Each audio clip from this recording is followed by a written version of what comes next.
ಬೆಳಗಾವಿ ಜಿಲ್ಲೆಯ ಖಾನಾಪುರ ತಾಲೂಕಿನ ನಂದಗಡದಲ್ಲಿ ಕ್ರಾಂತಿವೀರ ಸಂಗೊಳ್ಳಿ ರಾಯಣ್ಣ ಕ್ಷೇತ್ರ ಅಭಿವೃದ್ಧಿ ಪ್ರಾಧಿಕಾರ ವತಿಯಿಂದ ಸಂಗೊಳ್ಳಿ ರಾಯಣ್ಣ ಸಮಾಧಿಯ ವೀರಭೂಮಿಯಲ್ಲಿ ನಿರ್ಮಿಸಲಾದ ವಸ್ತು ಸಂಗ್ರಹಾಲಯವನ್ನು ಹಿಂದುಳಿದ ವರ್ಗಗಳ ಕಲ್ಯಾಣ ಮತ್ತು ಕನ್ನಡ ಸಂಸ್ಕೃತಿ ಖಾತೆ ಸಚಿವ ಶಿವರಾಜ್ ತಂಗಡಗಿ ವೀಕ್ಷಿಸಿ ಅಧಿಕಾರಿಗಳಿಂದ ಮಾಹಿತಿ ಪಡೆದರು.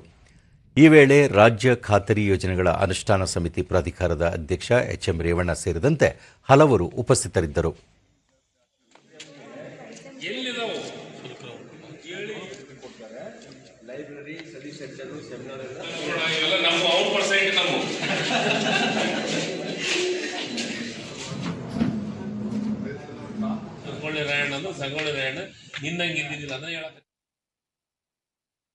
ಬಳಿಕ ಶಿವರಾಜ್ ತಂಗಡಗಿ ಕ್ರಾಂತಿವೀರ ಸಂಗೊಳ್ಳಿ ರಾಯಣ್ಣ ಅವರ ಹೋರಾಟ ಸೇರಿದಂತೆ ಇತಿಹಾಸ ಬಿಂಬಿಸುವ ವಸ್ತು ಸಂಗ್ರಹಾಲಯದ ನಿರ್ಮಾಣ ಕೊನೆಯ ಹಂತದಲ್ಲಿದೆ. ಶೀಘ್ರದಲ್ಲೇ ಮುಖ್ಯಮಂತ್ರಿ ಸಿದ್ದರಾಮಯ್ಯ ಅವರಿಂದ ಅನಾವರಣ ಮಾಡಲಾಗುವುದು. ಸಂಗೊಳ್ಳಿ ರಾಯಣ್ಣ ಮತ್ತು ಅವರ ಸಂಗಡಿಗರ ಹೋರಾಟ ಇತಿಹಾಸವನ್ನು ವಸ್ತು ಸಂಗ್ರಹಾಲಯದಲ್ಲಿ ಪ್ರದರ್ಶಿಸಲಾಗುತ್ತಿದೆ ಎಂದರು. ವೀರಭೂಮಿಯ ಸುತ್ತ ತಡೆಗೋಡೆ ನಿರ್ಮಾಣ, ಅರಣ್ಯೀಕರಣ, ಹೊಸ ಸಂಶೋಧನಾ ಕೇಂದ್ರ, ಪೀಠೋಪಕರಣ, ಸಂಗೀತ ಸೇರಿದಂತೆ ಇನ್ನಿತರ ಮೂಲಸೌಕರ್ಯಗಳನ್ನು ಕಲ್ಪಿಸಲಾಗುವುದು. ಪ್ರವಾಸಿಗರು ಹೆಚ್ಚಿನ ಸಂಖ್ಯೆಯಲ್ಲಿ ಆಗಮಿಸುತ್ತಿರುವ ಹಿನ್ನೆಲೆಯಲ್ಲಿ ಇತಿಹಾಸವನ್ನು ತಿಳಿಸುವ ಕೆಲಸ ಮಾಡಲಾಗುತ್ತಿದೆ ಎಂದು ಹೇಳಿದರು.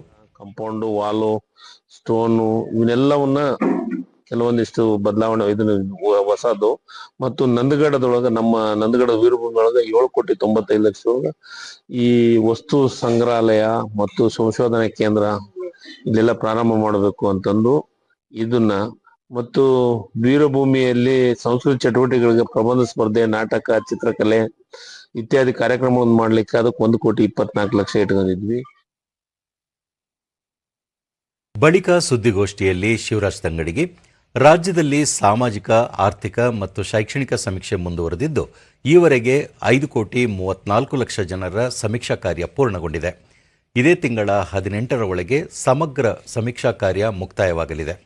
ಈಗಾಗಲೇ ಕೊಪ್ಪಳ, ಹಾವೇರಿ, ಗದಗ, ಚಾಮರಾಜನಗರ ಜಿಲ್ಲೆಯಲ್ಲಿ 100% ಸಮೀಕ್ಷೆಯಾಗಿದೆ. ಬೆಳಗಾವಿ ಜಿಲ್ಲೆಯಲ್ಲೂ 100% ಸಮೀಕ್ಷೆ ನಡೆಯಲಿದೆ ಎಂದು ತಿಳಿಸಿದ್ದಾರೆ.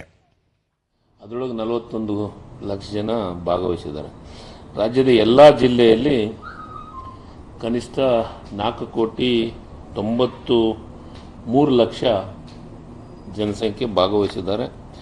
ಬೆಳಗಾವಿ ಜಿಲ್ಲೆಯಲ್ಲಿ ಒಟ್ಟು 44,11,331 ಜನರು ಸಮೀಕ್ಷೆ ಪೂರ್ಣಗೊಂಡೈತೆ.